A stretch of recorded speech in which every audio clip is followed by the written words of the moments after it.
People are starting to realize just how quickly AI is developing, and it's already impacting several industries in a big way. But when it comes to art and entertainment, things have gotten especially heated. So in this video, I want to offer a level-headed response to the rise of AI and its growing presence in the creative world. If you're not familiar with me, my name is Eric July. I'm the founder and owner of Rippaverse Publishing, a comic book company that's seen a lot of success in just a couple of years. And naturally, this is something that affects our industry directly. I'll be sharing my position, but I'm also going to deliver some harsh realities for people on all sides of the AI conversation.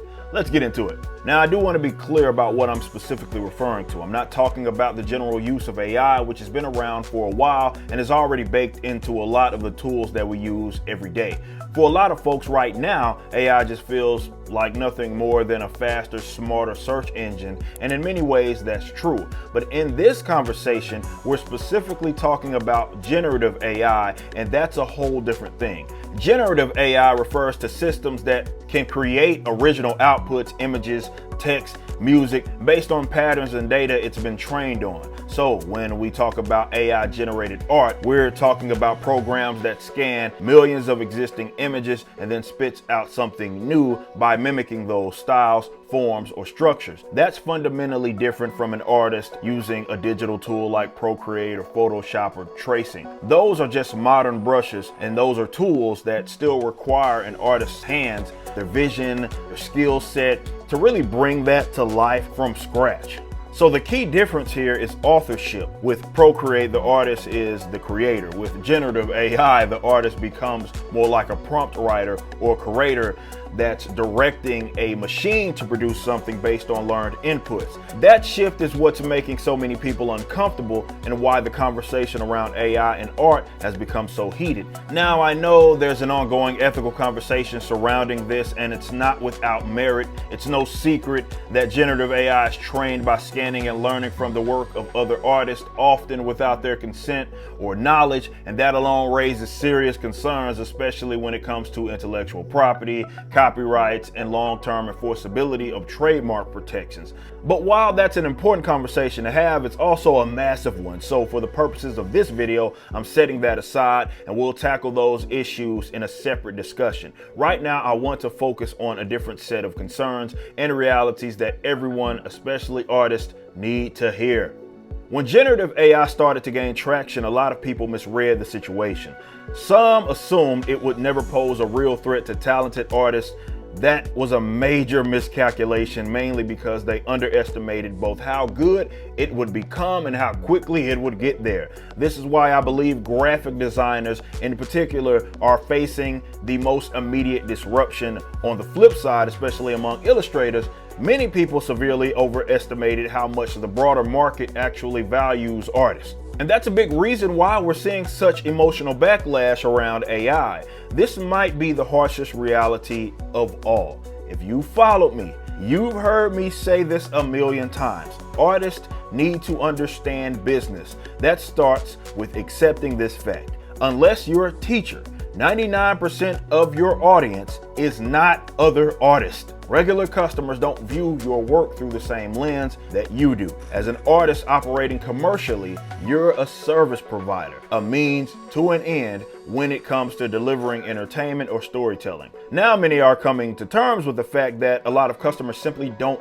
care how the art is made. They're only focused on the final product. That may sound sad, but it's the truth. And it's forcing some people to realize that they're far more disposable in the marketplace than they previously believed. So you're going to see this happen a lot more. Now, there's going to be a lot of people that aren't going to have any jobs pretty soon. You know, you have the 9 leaving Minas Morgul, like, oh, fuck, man. This is insane. And so you've got Rivendell here. Yeah, so if you are an artist, this has been a really bad week for you. And I want to promise you that it's going to get worse. A lot of AI art coming out. It is literally better than most artists' best work. I don't consume the method. I consume the product. If this gives me a better product, I gotta give it the credit it's due. It's a good product. I don't give a fuck about the method. I don't give a shit. And it's only going to get worse as AI becomes more widely embraced. One of the clearest signs that most people see you as nothing more than a service provider is how they talk about AI democratizing art.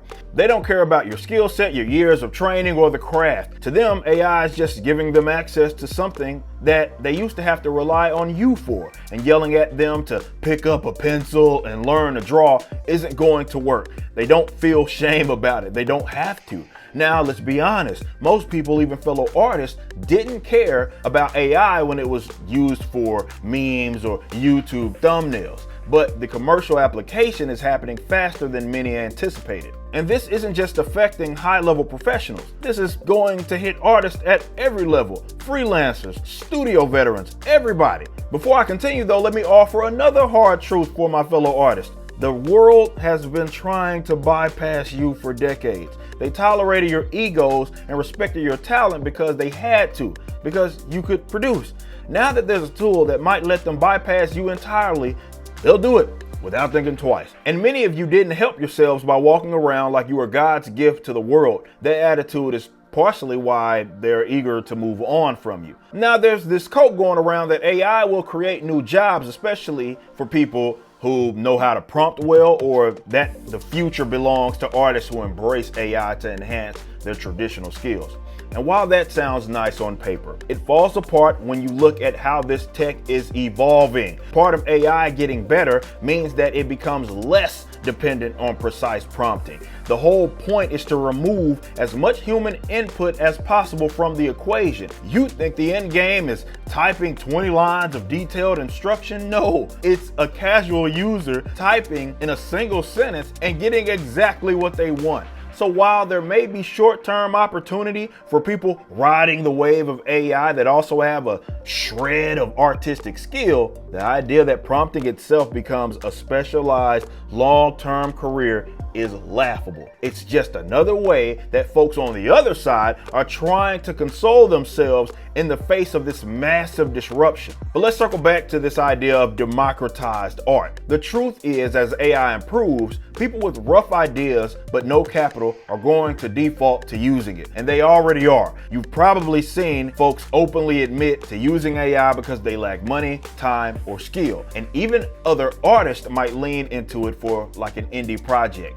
Think about a line artist who wants to make a comic. They might skip hiring a colorist altogether and just let the AI do it. And as this becomes more commercially viable, people from all economic classes are going to be selling these AI sort of generated art pieces. Sure, you can argue that people with more capital might prefer traditional artists, but even that's not a guarantee. Who's to say that they don't want to streamline their budgets too? Everyone is looking to cut costs. And if AI offers a cheap, fast option, don't be surprised when even the big spenders take it. But I gotta be fair here. A lot of people want to frame AI as this great equalizer, as again, it's democratizing art and entertainment. But if we're being completely honest, the biggest beneficiaries of this shift are going to be these mega corporations that already dominate the market. Why? Because they have the infrastructure, capital, and scale to implement these tools in the most efficient and profitable way. They can generate content at a fraction of the cost, sidestep dealing with creative teams entirely, and flood the market with algorithm-approved material. Meanwhile, small creators are still fighting for visibility, and as AI content becomes more prevalent, the signal-to-noise ratio worsens, making it even harder for truly original voices to stand out. So while it may feel like AI gives everyone access to the same tools, it's the giants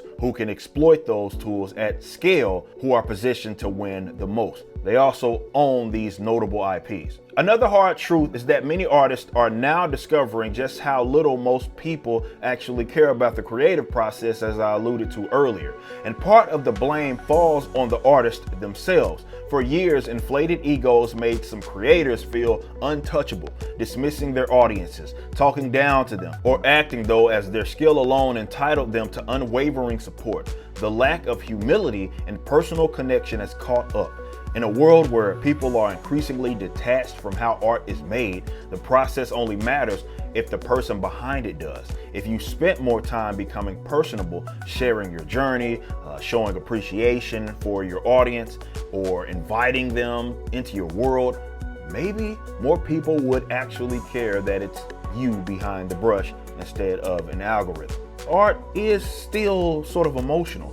It always has been, and social media could be the worst thing that happened to most artists because they lost their mystique. And now the general public sees their attitudes in a negative light. And going out of your way, making enemies out of your customers and other creators for superficial reasons wasn't smart. So not even the best artists are going to walk away from this untouched. People say otherwise to soften the blow, but nobody's truly safe. The companies most insulated are the ones who already own recognizable IPs, but even they're not completely in the clear. Now you might be thinking I'm saying all this as like a black pill, but I'm not. I just want artists to be honest with themselves. If this is your craft, you better start working on an adjustment plan right now. Now for us here at the Rippaverse, we've already made a commitment to not use generative AI for our artwork. We give opportunities to both up and coming as well as veteran traditional artists. And while some may eventually try to sneak something through, we've done a solid job of catching it so far. I did a video a while back that rubbed some people the wrong way, but I think a lot more people are starting to understand what I meant by what I said. If you're an artist, just being good isn't going to cut it anymore. Not in this new landscape. You're going to have to offer something else. And what that something else is, that's going to vary. For us, it's the interactivity with our fans and the larger Rippaverse universe. For you, it might be something different, but whatever it is, figure it out now, because the ones who do, they're going to be the ones that are able to at least house these skilled artists and keep this thing going. A lot of artists got spoiled straight up by these mega corporations, even if they pretended to hate them. They were paid these decent wages, they had job security, even if the mega corporations were losing money, and were propped up by these brands that did all the heavy lifting when it came to visibility. The environment created a lot of inflated egos. Some started to act like they were untouchable or like the fans owed them support, but now that things are shifting and that safety net is gone, those same artists must adapt. If this is your lane, you're going to need to humble yourself, become more personable, and stop being combative toward the very people you're trying to serve. And they aren't your peers. If you don't want to market, if you don't want to connect with your audience, then you'd better be partnering with someone who will, because that old model is collapsing and fast. So all in all, yes, your jobs are going to be impacted, from graphic designers to comic book illustrators. This shift is real, and you can either get angry at the tide or start figuring out how to swim in it. The truth is, there's still room for talent, but talent alone won't be enough. You'll need to adapt, you'll need to get strategic, and bring more to the table than just your ability to draw. The people who are going to thrive in this new era are the ones who treat their craft like a business, understand their audience, and remain flexible without compromising their integrity. Don't waste time pretending this isn't happening. Face it head on and evolve.